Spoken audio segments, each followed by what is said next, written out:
Sir இப்ப press மீட்ல sir தான் மட்டும்தான் ஆடணுமா, மற்றவங்க ஆடணும்னு நினைக்க கூடாதா அப்படிங்கிறதா பேட்டியில கொடுத்துட்டு இருக்காங்க.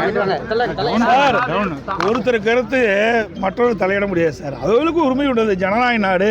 ஜனநாயக நாட்டில் உங்களுக்கும் உரிமை உண்டு, மற்றவர்களுக்கும் உரிமை உண்டு. சார் நான் நினைச்சா ஆண்டவனே தண்டிச்சிருவாரு, நான் மட்டும்தான் இருக்குன்னு நினைச்சா ஆண்டவனே தண்டிச்சாலும் செங்கோட்டை சொல்றாரு. இதை எப்படி பாக்குறீங்க? அது அவருடைய கருத்தா இருக்கலாம். இல்லப்பா அதிமுக சார் அவருடைய கருத்து நான் என்ன மாதிரி அது ஒவ்வொருத்தருக்கும் ஒரு கருத்து இருக்குது. உங்களுக்கு ஒரு கருத்து இருக்குது, எனக்கு ஒரு கருத்து இருக்கிறோம். அது கருத்து சுதந்திரம். இது ஜனநாயக நாடு. அதனால அவருடைய கருத்து இது. அவரை பற்றி நல்லா புரிஞ்சுங்க. அவர் அனைத்து இந்திய அண்ணா திராவிட முன்னேற்ற கழகத்தில் இல்லை.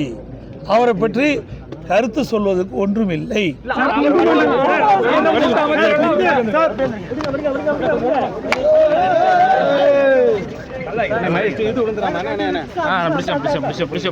விழுந்துடாம